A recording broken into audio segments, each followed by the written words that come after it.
Hey Juventini, welcome back to the All Juve Cast channel where it's all Juve all the time. I'm Alberto and you know the drill. I'm going to bring you the news surrounding Juventus to January 26th. Okay, now we're going to kick it off with some bad news. Matias Pedri has tested positive for COVID. Okay, so obviously the player is going to undergo protocol there.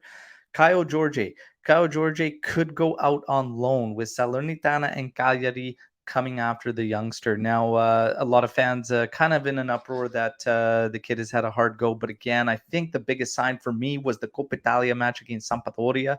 If this kid was going to get minutes, that would have been the time. And the fact that Max isn't using him at all, let's loan him out. Let's get the guy some minutes. He deserves to be playing at least. At this point, I couldn't even tell you what his strengths are and what he's really good at because we just haven't seen it enough. And we're going into February. So keep that in mind. Some loan options there for Kyle George.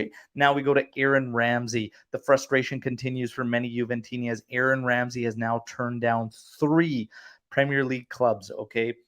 Burnley, Crystal Palace, and Newcastle, apparently. So 3 clubs, and he's rejected them all. This is incredibly frustrating. My question to you is, what do you even do in this scenario? Juventus has tried their best. They've got interest. They've got teams lined up, and he is simply saying no. Frustrating. Now we go to Salernitana again. Like I said, they're looking at a loan for Kyle George. They are also looking at Dragusin. Dragusin is a name that we kind of forget yet. Last year, he did get some minutes under Pirlo, looked to have quite a bit of potential. He's getting a decent amount of minutes this season. Could he be a factor next season? What are your thoughts on Dragusin? But there are teams looking at the young Romanian. So interesting there. Bruno Guimaraes, we can cross off the list for Juventus. 45 million is the number that stands by Olympique Lyon, and he is looking to go to another team as they're finding a deal. Okay, so Guimaraes is off the list. Of course, Zakaria still in the mix. Now we get some other rumors saying that Juventus has began contacts with Kessie, Frank Kessie. Okay, so this midfielder is very, very interesting. A lot of mixed opinions on Frank Kessie on our Twitter account. Again, it's at all JuveCast. Get over there. We are keeping everybody in the loop on these closing days of the Mercado. That the news is coming just incredibly fast. So stay tuned and stay with us on Twitter. But Kessie talks, fans are mixed. For me, that salary is too much for him. He would have to knock that back. And then I'm very, very intrigued because he could play across the middle of the pitch. But that salary is a little too high, in my opinion, for what he's worth. But again, I like the player. Don't mind the player. Would he make a big impact on Juve? I think so. Helps freeing up Locatelli too. So another alternative there. Frank Kessie, what are your thoughts, Juventini? Last, certainly not least, is the futures of both Matias de Ligt and Paulo Dybala have been circulating, and a lot of rumors are coming about. Romeo Gresti has said that de Ligt's future is not in question and that the player wants to remain at Juventus, and he is happy with life in Turin, and that there are no even thoughts by the club of moving de Ligt. He finished with, however, should a big offer come in the summer, things will be looked at. So that part I don't really like, to be honest. And even Dybala's future. You are starting to hear a lot of stuff circulating about Paulo Dybala, but let's just wait. Let's pump the brakes. Let's wait and see.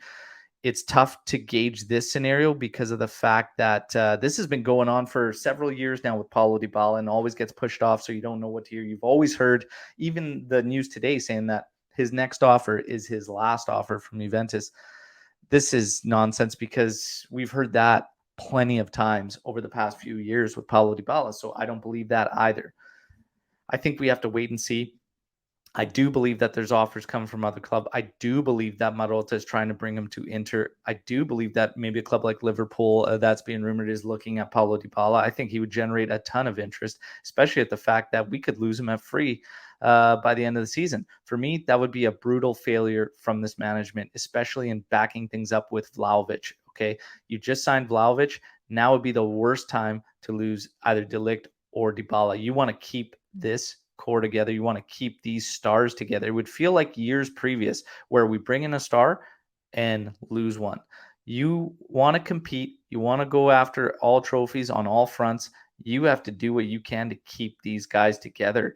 And you got to do your best work, not with the stars, but with the supporting cast, and that's where Juve's been failing. But to do this would be strange. Now is not the time to lose De Ligt or Paulo Dybala. That's the news for today. Hope you enjoyed it. Again, like the video, subscribe to the channel if you're new. It's your one-stop shop for everything Juventus. I can't wait to hear from all of you in the comments. The comments have been fantastic lately, of course, with the big news of Vlahovic.